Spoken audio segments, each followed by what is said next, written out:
നമസ്കാരം. നമ്മുടെ മോൺട്രോയുമായിട്ട് ബന്ധപ്പെട്ട കഥകൾ ദുരിതം പേറിയുള്ള യാത്ര ഇങ്ങനെ തുടർന്നുകൊണ്ടിരിക്കുകയാണ്. അപ്പോൾ ഇന്ന് പുതിയൊരു വീഡിയോ ചെയ്യുന്നത് നമ്മൾ പെട്ടുപോയ ആളുകൾക്ക് വേണ്ടിയല്ല, ഈ മോൺട്രോ എടുത്ത് പെട്ടുപോയ ആളുകൾക്ക് വേണ്ടിയല്ല, പെടാനിരിക്കുന്നവർക്കും പെടാതിരിക്കാനും വേണ്ടിയിട്ടുള്ളൊരു വീഡിയോ ആണ്. അതായത് നമ്മളിപ്പോൾ ഓൾറെഡി മുമ്പത്തെ ഒരു വീഡിയോയിൽ പറഞ്ഞു, ഇതിൻ്റെ ഏറ്റവും വലിയൊരു ഫാൾട്ടെന്ന് പറയുന്നത് ഇതിൻ്റെ സസ്പെൻഷൻ ഏരിയ ആണെന്ന്. 100% ഇതിൻ്റെ ഏറ്റവും വലിയ പോരായ്മ സസ്പെൻഷൻ തന്നെയാണ്. പക്ഷേ ഇനി ഡേഞ്ചറായിട്ടുള്ള മറ്റൊരവസ്ഥയുണ്ട്. അപ്പോൾ അതിനെ പറ്റിയിട്ടുള്ളൊരു വീഡിയോ ആണ് ഇന്ന് നിങ്ങളോട് ഷെയർ ചെയ്യുന്നത്. ഈ ഒരു ചെറിയ കയറ്റത്തിൽ ഈ വാഹനം കൊണ്ട് നിർത്തിയിരിക്കുകയാണ്. ചെറിയ കയറ്റം കണ്ടേ, വളരെ ചെറിയൊരു കയറ്റം. ഇവിടെ ഞാൻ വാഹനം കൊണ്ടുവന്ന് നിർത്തിയിട്ട് ഞാൻ എൻ്റെ ബ്രേക്കിൽ കാല് അപ്ലൈ ചെയ്ത് വെച്ചിരിക്കുക. ഞാൻ ആക്സിലേറ്റർ ഒന്നും ചെയ്തിട്ടില്ല. എന്താ ഇതിലേക്ക് നോക്കുക, ഞാൻ ഇപ്പോൾ നിലവിൽ ഞാൻ ആക്സിലേറ്റർ കൊടുക്കുകയാണ്. ബ്രേക്കിൽ നിന്ന് കാല് ഞാൻ എടുക്കുന്നു, ആക്സിലേറ്റർ കൊടുക്കുന്നു. പക്ഷേ വാഹനം ബാക്കിലേക്കാണ് പോകുന്നത്. നോക്കൂ, വാഹനം നിങ്ങൾ നോക്കിക്കൊള്ളുക. ഫോർവേഡ് എന്ന ഓപ്ഷനാണ് കിടക്കുന്നത്, റിവേഴ്സ് ഒന്നും അല്ല.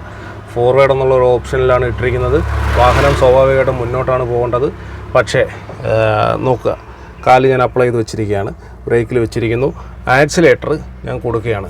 കാല് ഞാൻ ബ്രേക്കിൽ നിന്ന് എടുത്തുകൊണ്ട് ആക്സിലേറ്റർ കൊടുക്കുമ്പം വാഹനം നിങ്ങൾക്ക് കാണാം, വാഹനത്തെ ബാക്കിലേക്കാണ് പോകുന്നത്. ഇപ്പം നിങ്ങൾ കണ്ടല്ലോ. അപ്പോൾ എന്ത് തോന്നുന്നു എന്നുള്ളത് നിങ്ങളൊരു കമൻറ്റുകളായിട്ടൊന്ന് രേഖപ്പെടുത്തുക. പ്രത്യേകിച്ച് നമ്മുടെ ഈ വാഹനം എടുക്കാൻ ഉദ്ദേശിക്കുന്ന ആളുകൾക്ക് വേണ്ടിയിട്ടാണ് ഞാൻ ഈ വീഡിയോ ചെയ്തത്. ഇപ്പം നിലവിൽ ഈ വാഹനം ഉപയോഗിച്ചുകൊണ്ടിരിക്കുന്ന ചില മാന്യന്മാരായിട്ടുള്ള ചില സുഹൃത്തുക്കൾ, ചില കുഴലൂത്തുകാരായിട്ടുള്ള ചില സുഹൃത്തുക്കൾ കമ്പനിയുടെ അവർ, പിന്നെ അതുപോലെ തന്നെ സർവീസ് സെൻറ്റർ കമ്പനി, ഇവരൊക്കെ പറയുന്ന സംഭവം എന്താ പറയുമ്പോൾ ഈ വാഹനം ഓടിക്കാൻ അറിയാൻ പാടില്ലാഞ്ഞിട്ടുകൊണ്ടാണെന്ന്. അതായത് ഡ്രൈവ് ചെയ്യാൻ, അതായത് ഇത്ര ഹെവി വെഹിക്കിൾ ഉപയോഗിക്കുന്ന എക്സ്പെർട്ട് ഡ്രൈവർമാർക്ക് പോലും ഈ വാഹനം ഓടിക്കാൻ പറ്റാത്ത സാഹചര്യമുണ്ട്. അപ്പോൾ അതൊക്കെ അവർക്ക് ഓടിക്കാൻ അറിയാൻ പാടില്ലാത്തതുകൊണ്ടാണ്. അതായത് ഹാഫ് ക്ലച്ചിൽ നിർത്തിയിട്ടൊക്കെയാണ് നമ്മൾ സാധാരണ വാഹനം ഇതേപോലെ കയറ്റങ്ങളിൽ നിന്ന് എടുക്കാറ്. അപ്പം ഹാഫ് ക്ലച്ചിൽ നിർത്താൻ അറിയാൻ പാടില്ല എന്ന് പറഞ്ഞു കഴിഞ്ഞാൽ ശരിയാണ്. വാഹനത്തിൽ ഡ്രൈവിങ്ങിൽ പ്രാവീണ്യം ഇല്ല എന്നുള്ളത് സത്യസന്ധമായ കാര്യമാണ്. പക്ഷേ ഈ ഗിയർ ബോക്സ് എന്ന് പറയുന്ന സംവിധാനമില്ലാത്ത, ക്ലച്ചില്ലാത്ത, വെറുതെ 3 വീലും കൊടുത്ത് ഒരു മോട്ടറും വെച്ച് ഒരു ബാറ്ററിയും വെച്ചിട്ട് ഒരു ആക്സിലേറ്റർ കൊടുക്കുമ്പോൾ മുന്നോട്ട് മാത്രം പോകുന്ന രീതിയിൽ രൂപകൽപ്പന ചെയ്തിരിക്കുന്ന ഈ വാഹനം എങ്ങനെയാണ് ഫ്രണ്ടിലേക്ക് എടുക്കുക ഇങ്ങനെ കയറ്റത്തുനിന്ന്? അപ്പോൾ അതിന് പ്രത്യേകിച്ച് പ്രാവീണ്യമൊന്നും വേണ്ട. അപ്പോൾ നമ്മളിപ്പം കമ്പനി പറയുന്ന അവരുടെ ഒരു നിലപാട് വെച്ചിട്ട്, അവരുടെ ആറ്റിറ്റ്യൂഡ് വെച്ച് നോക്കുമ്പോൾ നമ്മൾ തന്നെ നമ്മുടേതായ രീതിയിലുള്ള ട്രിക്കുകൾ കണ്ടെത്തിയിട്ട് ഇത് മുന്നോട്ട് കൊണ്ടുപോകുക എന്നുള്ള രീതിയിലാണ്. അപ്പം നിലവിൽ ഇതിന് അവരുടെ ഭാഗത്തുനിന്ന് ഒരു സൊല്യൂഷൻ ഇല്ല.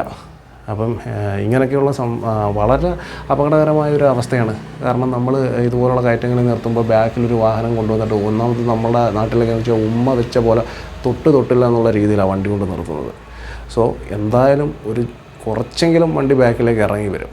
ഈ സന്ദർഭത്തിൽ വാഹനം ചെന്നിട്ട് ബാക്കിലുള്ള വണ്ടിയുടെ ഹെഡ്ലാമ്പ് യൂണിറ്റിൽ തട്ടും.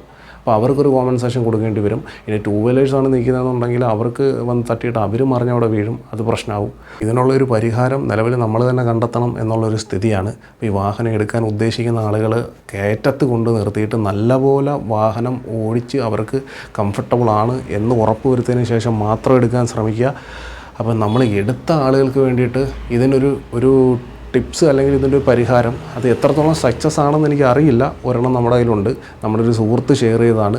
അത് ഞാൻ അടുത്ത വീഡിയോയിൽ നിങ്ങളുമായിട്ട് ഷെയർ ചെയ്യുന്നതായിരിക്കും. അപ്പം ഈ ചാനൽ സബ്സ്ക്രൈബ് ചെയ്യുക. ഇപ്പം നിലവിൽ നമ്മൾ മോൺട്രോയുമായിട്ട് ബന്ധപ്പെട്ട വീഡിയോസാണ് ചെയ്തുകൊണ്ടിരിക്കുന്നത്. ഇതിനൊരു അറുതി വരുത്താൻ വേണ്ടിയിട്ടാണ്. അതിനുശേഷം മറ്റുള്ള കണ്ടൻറ്റുകളിലേക്ക് ഫോക്കസ് ചെയ്യുന്നതായിരിക്കും. സോ എല്ലാവരും ചാനൽ സബ്സ്ക്രൈബ് ചെയ്യുക, പ്രോത്സാഹിപ്പിക്കുക.